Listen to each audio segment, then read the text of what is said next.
사랑하는 성도 여러분, 안녕하세요. 오늘 또 이렇게 여러분과 함께 말씀을 나눌 수 있는 기회를 갖게 돼서 기쁘고 또 감사합니다. 말씀드린 대로 저희가 이제 사순절과 고난주간 그리고 부활절이 마치고 이제 다시 말씀 앞에 서기 위해서 저희가 말씀 시리즈를 준비했습니다. 그 중에서도 먼저 지금 어려운 시기에 우리 성도들이 넉넉히 하나님께서 주시는 기쁨과 능력으로 살아가기 위해서 12광주리에 12바구니에 담긴 말씀의 비밀들, 그것들을 이제 시리즈로 이어가기로 했습니다. 그 중에서도 우리가 항상 헷갈리는 것이 뭐냐면 성령의 은사와 그 다음에 성령의 능력이라는, 그리고 성령의 역사하심, 이것들을 우리가 늘 헷갈리는데, 제가 어저께 프롤로그에서 인트로에서도 어제 영상에서 말씀을 드렸지만 우리가 보통 치유를 하거나 그 다음에 우리가 예언을 하거나 이런 부분들은 성령의 능력 중에서도 우리는 은사라고 얘기합니다. gift.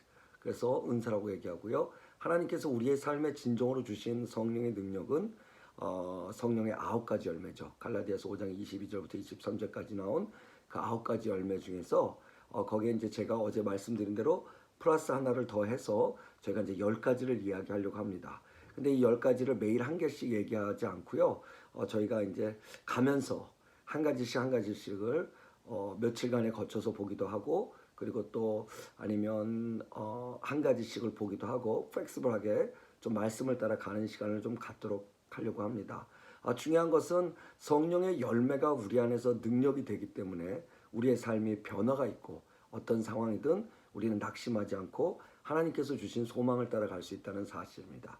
오늘은 여러분과 그 말씀을 나누기 첫 번째로 충성에 대한 이야기를 좀 하고자 합니다. faithfulness, 충성.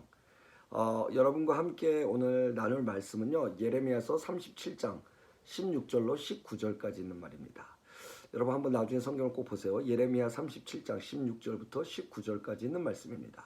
그리고 제가 오늘 제목은요, 충성은 들음으로부터라고 제목을 한번 붙여봤습니다. 제가 본문 말씀 읽어드리겠습니다. 근데 37장 16절부터 19절 이전에 37장 같은 장수거든요. 1절과 2절을 제가 좀 먼저 읽고 그 다음에 16부터 19를 풀어가도록 하겠습니다. 예레미야서 37장 1절로 2절의 말씀입니다. 요시야의 아들 시드기야가 여호아김의 아들 고니야를 대신하여 왕이 되었으니 이는 바벨론 왕 느부갓네살이 그로 유다 땅을 왕으로 삼았음이더라. 그와 그 신하와 그 백성이 여호와께서 선지자 예레미야로 하신 말씀을 듣지 아니하니라 라고 이렇게 2절에 끝났고요. 그 다음에 16절부터 19절의 말씀은 예레미야가 톡을 옥 음실에 들어간 지 여러 날 만에 시드기야 왕이 보내어 그를 이끌어내고 왕궁에서 그에게 비밀이 물어 가로되 여호와께서 받은 말씀이 있느뇨? 예레미야가 대답하되 있나이다. 또 가로되 왕이 바벨론 왕의 손에 붙임을 입으리이다.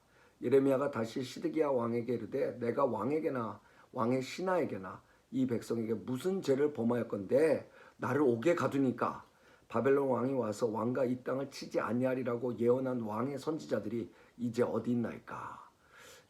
여러분 그냥 지금 읽어드린 말씀만 봐도 조금 뭔가가 긴박하게 돌아가는 걸 아실 수 있죠. 예레미야가 지금 자기가 얘기한 대로 내가 무슨 죄를 져서 나를 옥에 가뒀냐고 따지고요.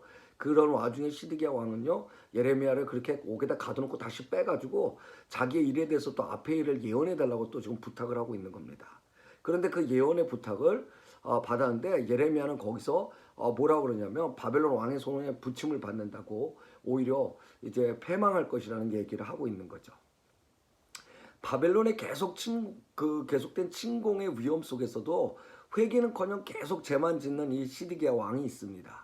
그 왕뿐만 아니라 그를 따르는 신하들 그리고 백성들마저 똑같이 하나님의 말씀을 듣지 않고 있다는 것으로 37장은 시작되고 있습니다. 문제는 급변하는 이집트와 당시 바벨론 두 나라 강대국 사이의 싸움으로 시대적 사회적 배경 속에서 하나님은 계속해서 당신의 이야기를 당신의 백성에게 계속 선포하지만 그 정치적 결정을 내려야 할 그 시드기야 왕은 중요한 것은 이 하나님의 말씀을 듣지 않았다는 겁니다. 오늘 성경에 분명히 얘기하고 계시거든요. 말씀을 듣지 아니하라. 하나님의 말씀을 듣지 아니하니라. 2절에 나왔죠. 이 말은 무슨 얘기냐면 살 길을 마련해줘도 자꾸 죽으려고 한다는 뜻입니다. 여러분 이것은 시드기야 왕뿐만 아니라 우리의 삶에도 똑같습니다.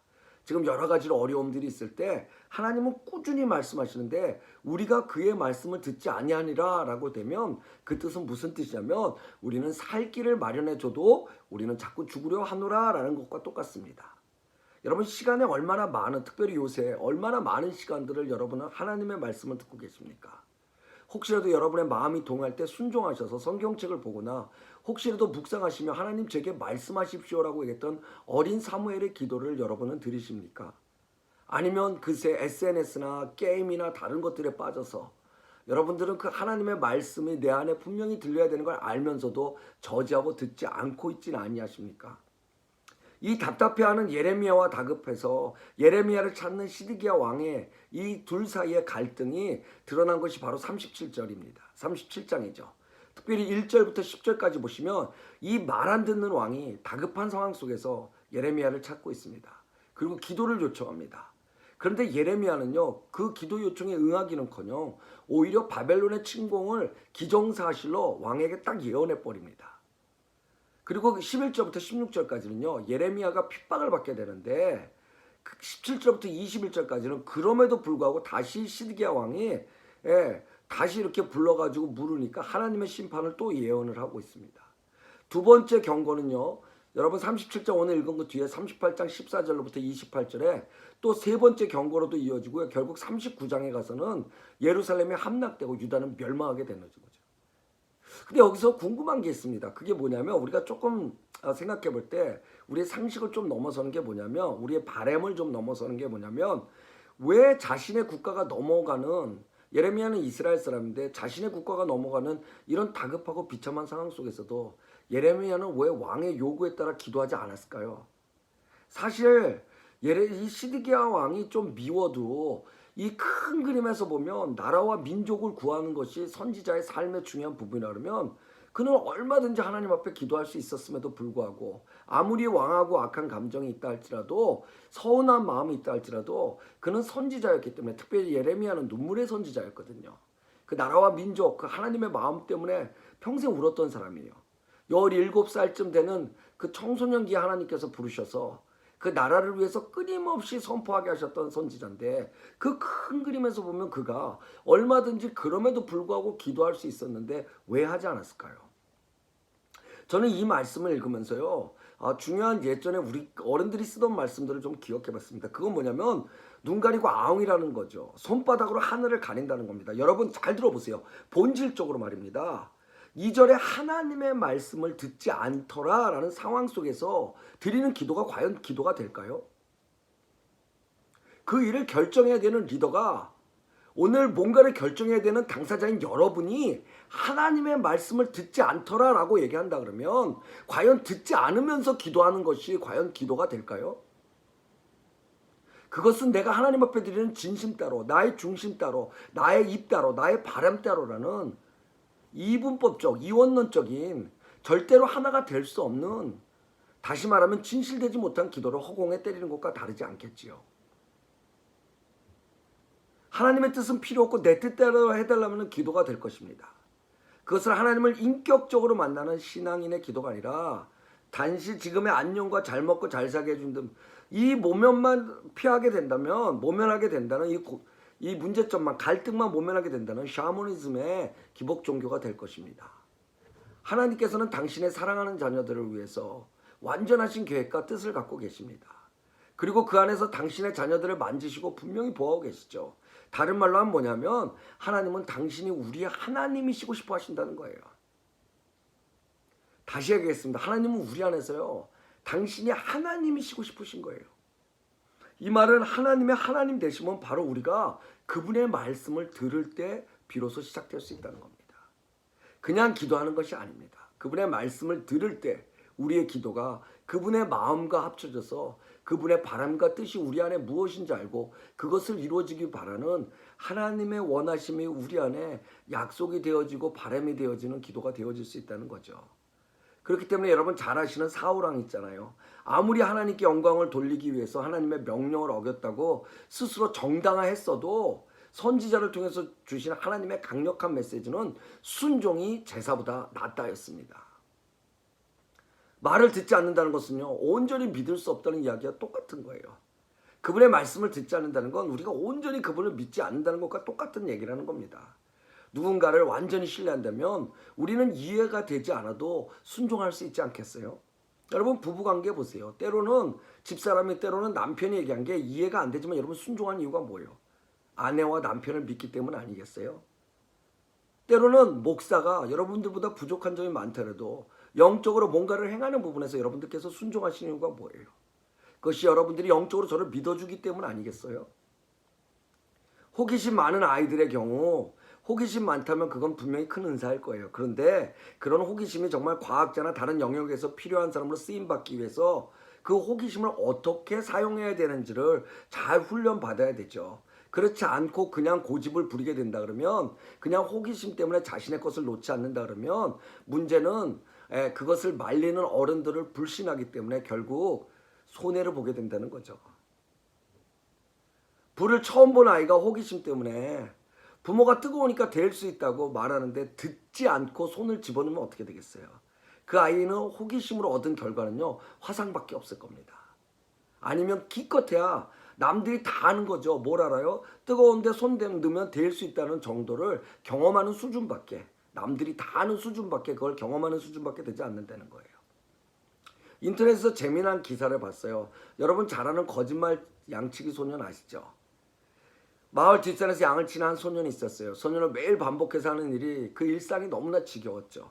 그래서 아우 심심해, 뭐 좀 신나는 일이 없을까? 라고 얘기하다가 옳지 마을 사람들을 한번 골려줘야겠다는 생각을 한 거죠. 그래서 마을 쪽에다 대고 힘차게 고함을 지릅니다. 늑대다, 늑대가 나타났다. 밭에서 일하던 사람들은 소년의 고함 소리를 듣고 다급해서 다 달려왔죠. 어디야? 늑대가 어딨어?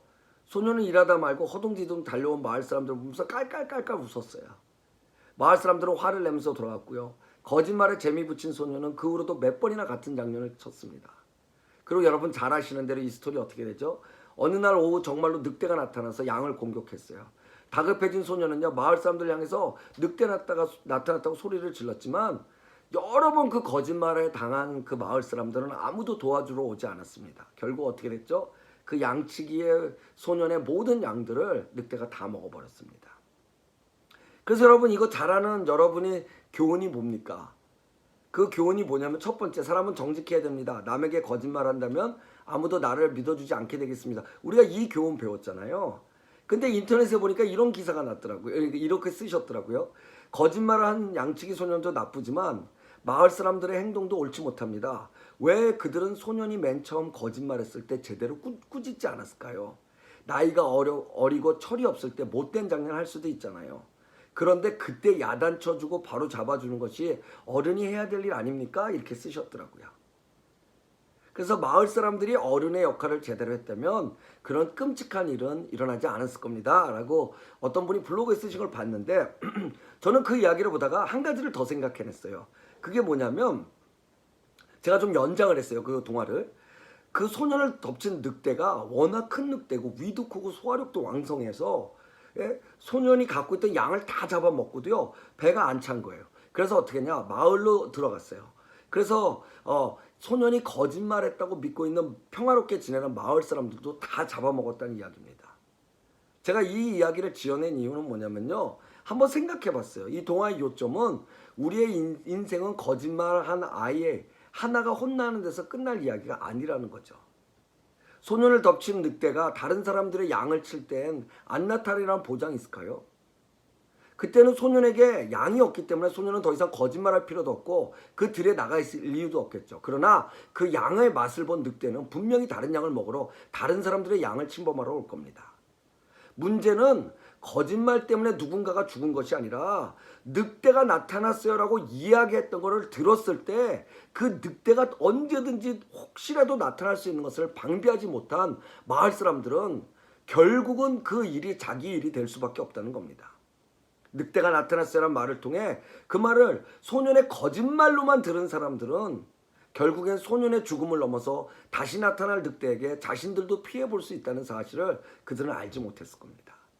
소년의 거짓말 속에서도 늑대의 출현에 대한 가능성의 무게를 둔 사람들은 소년의 정직성과 상관없이 자신과 마을을 위해 대처할 수 있는 길을 마련할 수 있을 거라는 겁니다. 그래서 여러분 정말 중요한 건요, 우리가 뭔가 일이 일어났을 때, 우리에게 어려움이 올 때, 바로 그럴 때 우리는 들을 수 있어야 된다는 겁니다. 왜요? 정확하게 들으면 정확하게 생각할 수 있는 길들이 열리기 때문입니다. 하물며 하나님의 말씀은 진실인데 안 들으면 죽는다는 생각을 여러분은 하셔야 되는 거예요. 우리가 그냥 육신만 사는 밥 세 끼로 사는 사람들이 아니잖아요. 우리는 영적인 존재입니다. 우리는 하나님과 교제하고 하나님이 이 땅을 통해서 하시고자 하시는 일들을 우리에게 맡기신 것들을 우리는 늘 우리가 끊임없이 그것을 발견하며 그 일들을 잘 행할 수 있도록 하나님 앞에 구하는 우리는 영적인 존재라는 거예요. 들어야 합니다. 믿음도 마찬가지예요. 여러분 잘 아시는 로마서 10장 17절에 뭐라고 나왔어요? 그러므로 믿음은 들음에서 나며 들음은 그리스도의 말씀이라고 그러잖아요.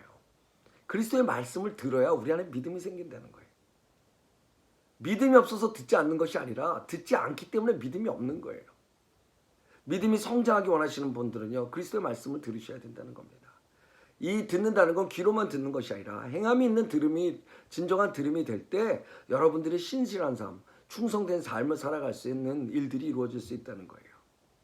히브리서 4장 12절에 하나님의 말씀에 대한 능력을 이야기하시는데 이렇게 말씀하세요.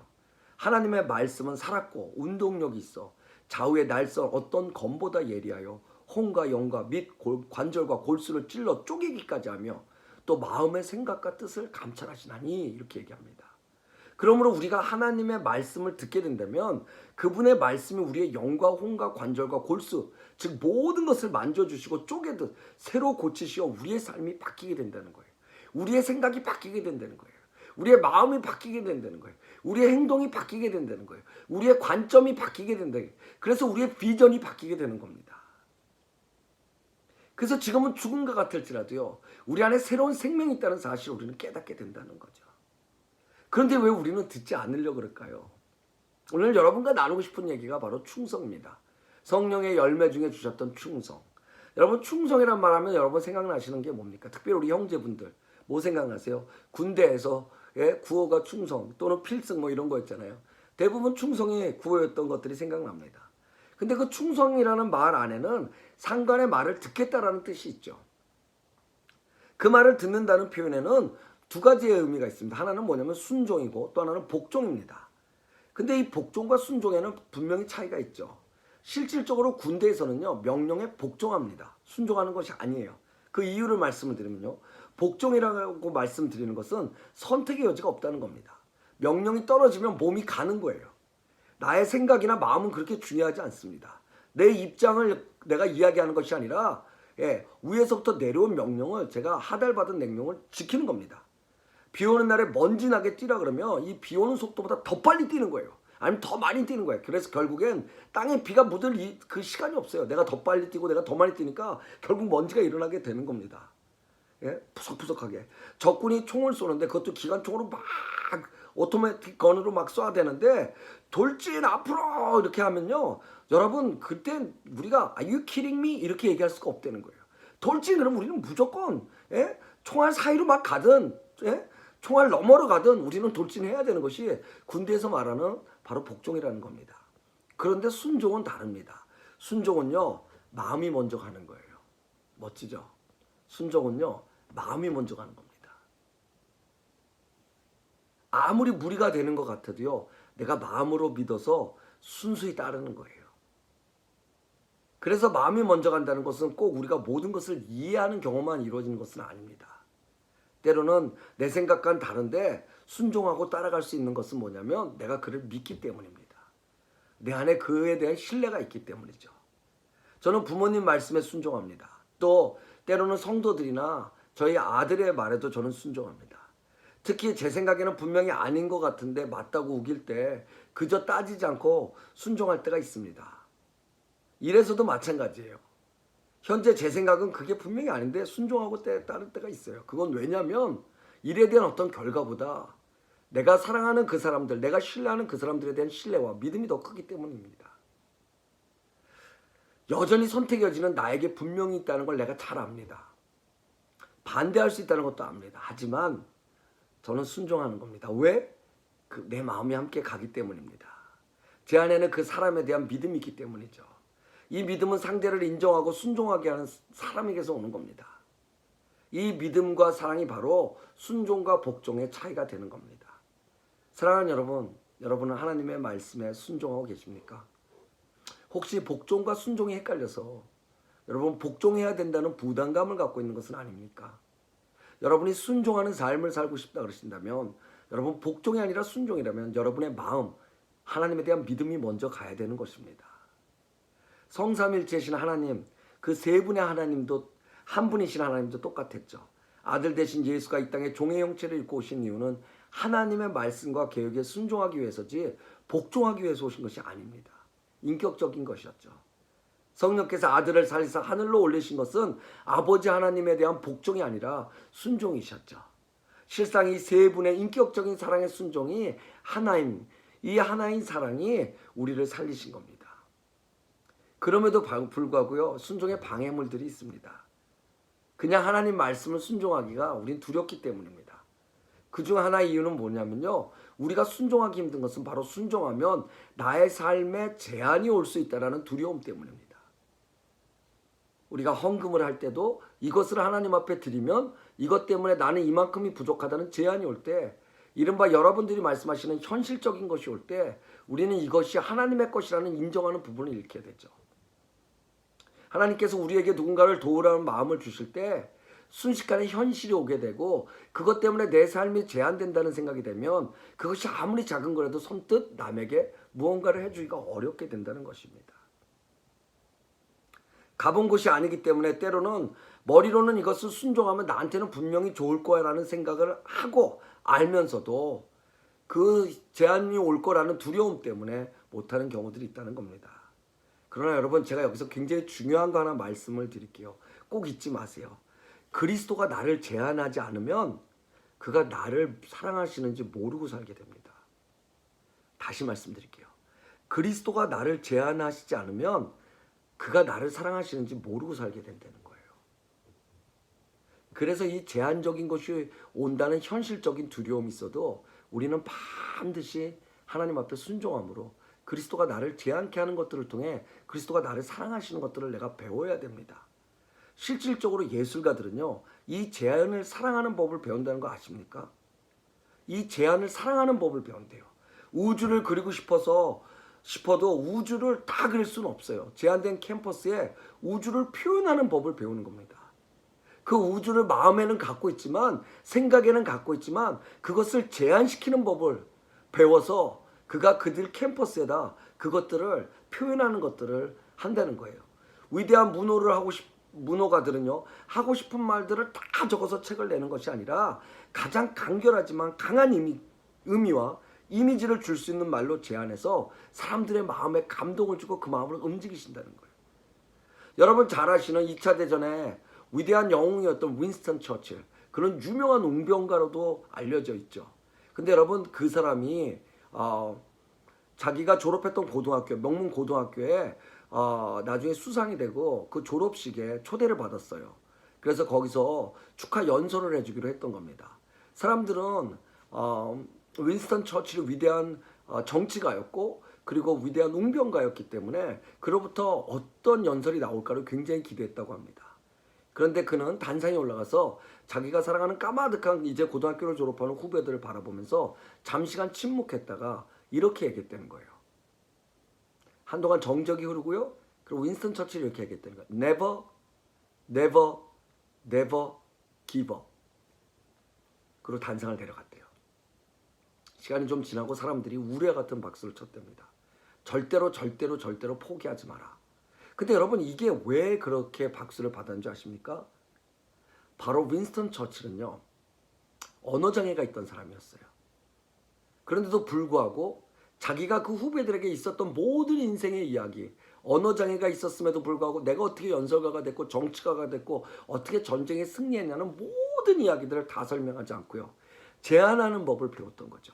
그래서 무엇을 했냐면 never never never give up이라는, 자기의 인생을 아는 사람들이 들으면 모든 사람들이 감동을 받을 수 있는 멋진 연설을 했다는 겁니다. 마찬가지입니다. 삶에도 제한하는 법을 배우면요, 자유함을 경험할 수 있습니다. 여러분, 율법을 지키면요, 하나님 안에서 자유함을 우리가 경험할 수 있어요. 왜? 우리에겐 그 하나님의 은혜가 그 율법 안에서 거룩하게 함과 동시에 자유케 함을 우리는 하나님께서 우리를 경험케 하시는 것들을 우리는 알기 때문입니다. 제한을 사랑하는 법을 알게 되면요, 나 스스로의 만족이 아니라 다른 사람도 움직일 수 있는 힘을 갖게 된다는 겁니다. 그리스도로 내가 제한된다면 내 삶은 한계적인 나에 의해서 움직이는 것이 아니라 전능하신 예수 그리스도로 누릴 수 있는 삶을 살게 된다는 거예요. 여러분, 그것을 하나님의 통치하심을 받는 삶이라고 얘기하고요, 다른 말로 하면 그것을 하나님 나라 안에 있다고 얘기하는 겁니다.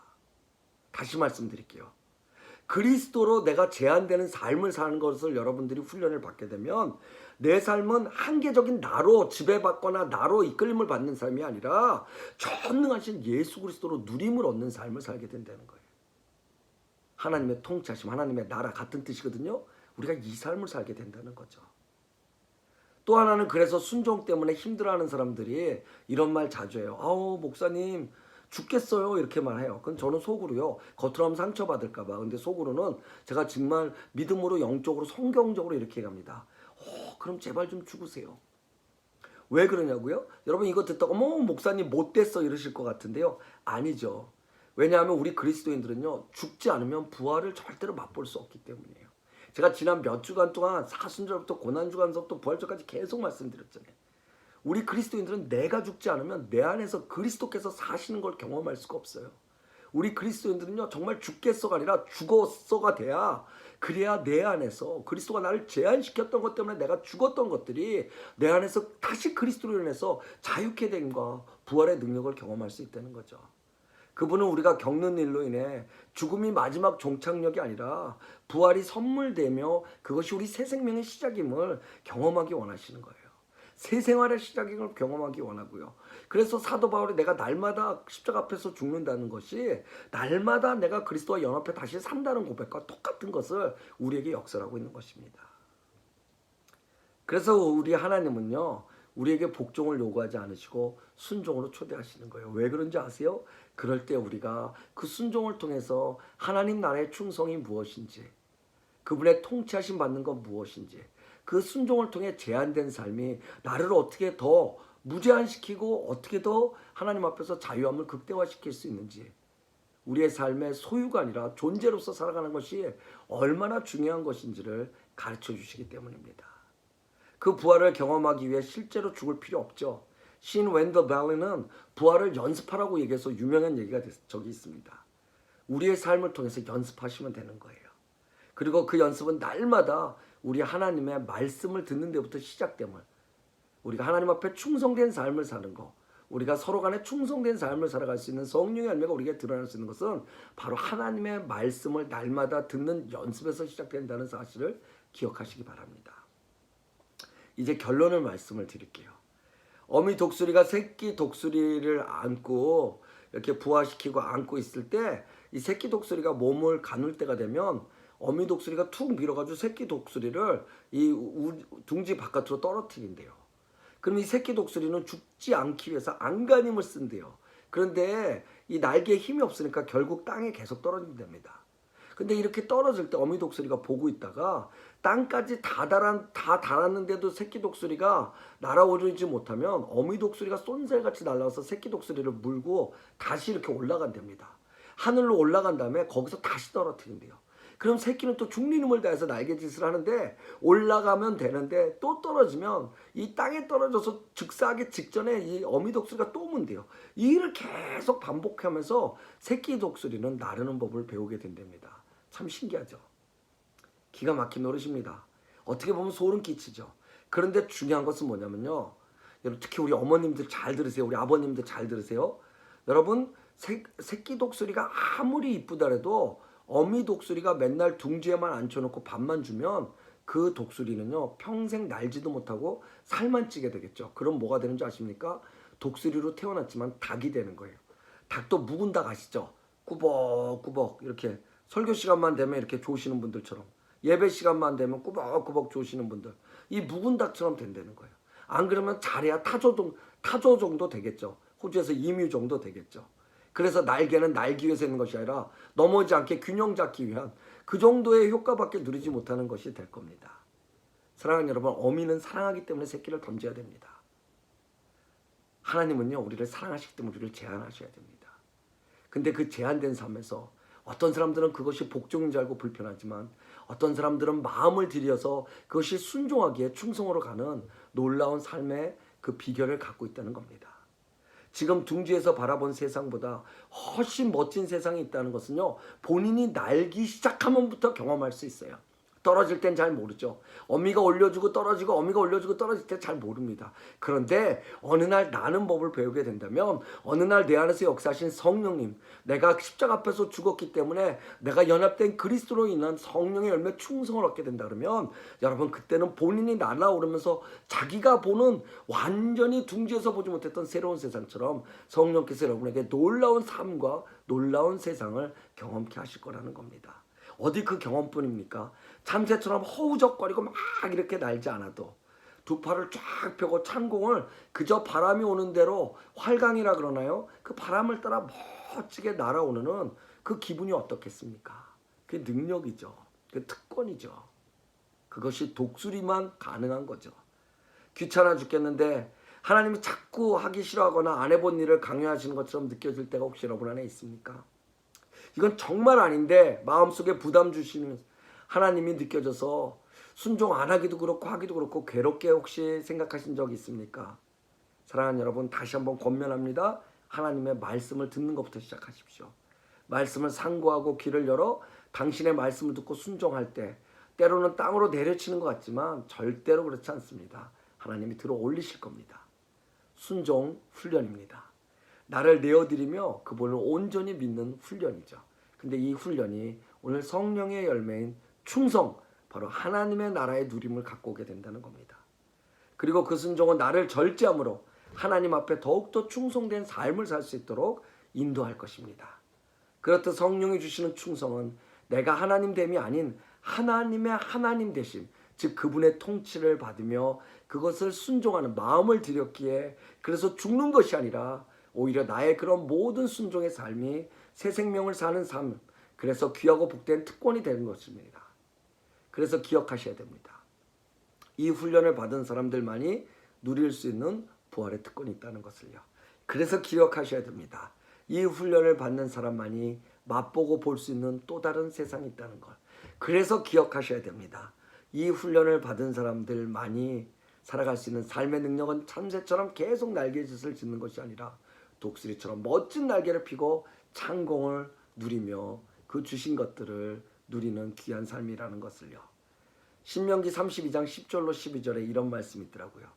여호와께서 그를 황무지에서 짐승의 부르짖는 광야에서 만나시고 호위하시며 보호하시고 자기 눈동자같이 지키셨도다. 마치 독수리가 그 보금자리를 어지럽게 하며 그 새끼 위에 너풀거리며 그 날개를 펴서 새끼를 받으며 그 날개 위에 그것을 없는 것 같이 여호와께서 홀로 그들을 인도하셨고 함께한 다른 신이 없었도다. 멋지죠? 신명기 32장 10절로 12절입니다. 여러분 꼭 한번 다시 읽어보세요. 여기 독수리에게 나왔거든요. 이 독수리처럼 주님께서도 그렇게 하셨는데 여호와께서 홀로 그들을 인도하셨고 함께한 다른 신이 없도다. 그분만이 하실 수 있다는 얘기입니다. 이 하나님이 여러분 하나님 되시기에 오늘도 그 하나님을 꽉 잡은, 그래서 하나님 앞에 마음을 드리고 마음을 드렸기 때문에 십자가 앞에서 죽는 것조차 두렵지 않았던 여러분의 순종이 하나님에 대한 충성이 되기에, 하나님의 하나님 되심 되기에, 하나님의 나라 그 통치하심에 들어가기에 하나님께서 부으시는 그 나라 백성의 놀라운 은혜와 축복이 모두 여러분 것이 되시기를 주의 이름으로 축원합니다. 제가 이제 말씀을 마치고 여러분들이 이 영상이 끝나면 여러분들 영상이 끝나도 잠깐 여러분 기도하시는 시간 가졌으면 좋겠어요. 특별히 기도하실 때 중보 기도해 주시고요. 여러분을 위한 기도를 좀 했으면 좋겠습니다. 하나님의 말씀을 듣지 않았더라. 시드기야 왕은 거기서부터 시작했기 때문에 예레미야가 그에게 어떤 것을 얘기해도요. 사실 별 상관이 없었어요. 좋은 얘기를 해도 거짓말이 되고요. 왜? 눈 가리고 아웅이라고 말씀드렸죠? 하나님의 말씀을 듣지 않는 자가 하나님을 자기가 필요한, 모면하기 위한 그냥 카드 정도로 사용한다 그러면 그 하나님 앞에 죄입니다. 근데 우리는 그런 죄를 짓고 있지는 않습니까?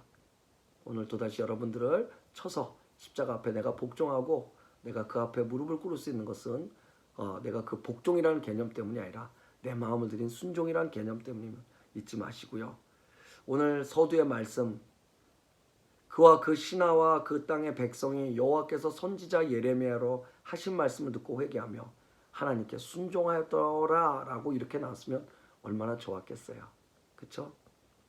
근데 그러지 못했죠.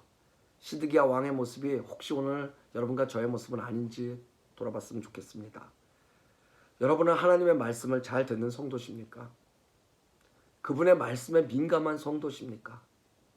늘 여러분의 귀와 마음은 하나님을 향해서 그분이 뭔가를 말씀하시는 것을 듣고 계십니까?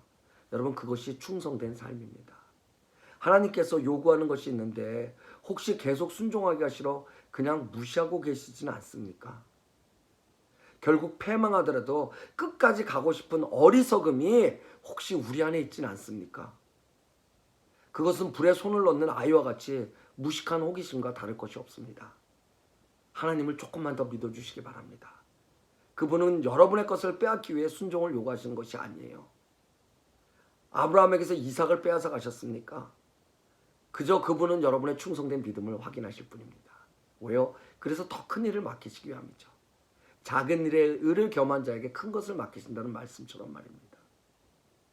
설사 욥과 같이 빼앗기는 듯한 모습이 혹시 여러분 안에 있습니까? 그래서 두렵습니까? 그래도 여러분, 우리는 그분을 믿어야 되죠. 왜 그런지 아세요? 이 모든 것이 그의 것일 뿐만 아니라 더 중요한 건 뭐냐면 우리는 소유의 인간이기 전에 존재 인간이기 때문입니다. 결국 욥의 사건도 소유냐 존재냐의 싸움이었기 때문이에요. 여러분, 이 세상을 살면서 결국 여러분의 삶이 소유냐 존재냐, 하찮은 것이냐 영원한 것이냐를 여러분이 선택하신다는 사실을 잊지 마시기 바랍니다. 조금만 더 그분 앞에 나가서 믿음을 구하십시오. 그분이 말씀하시는 대로 듣고 살아가시도록 몸부림을 쳐보세요. 그 길만이 사는 길입니다. 성령께서 함께 하십니다. 지금 결단하고 지금 입으로 고백하며 지금부터 그렇게 살아나가시는 그 결단의 기도 하나님 앞에 드릴 때 성령께서 여러분의 마음에 뜨거움을 주시고 만져주실 겁니다. 그 순종이 충성으로, 그 충성이 성령과 함께하는 열매로 드러나게 해달라고 기도하시는 여러분 되시길 정말 주의 이름으로 축원하고요. 이제 이 동영상이 마치고 나면 여러분, 우리 모두가 다른 자리에 있지만 한 목소리로 함께 기도하는 시간 가졌으면 좋겠습니다. 감사합니다. 다시 뵙겠습니다. 축복합니다.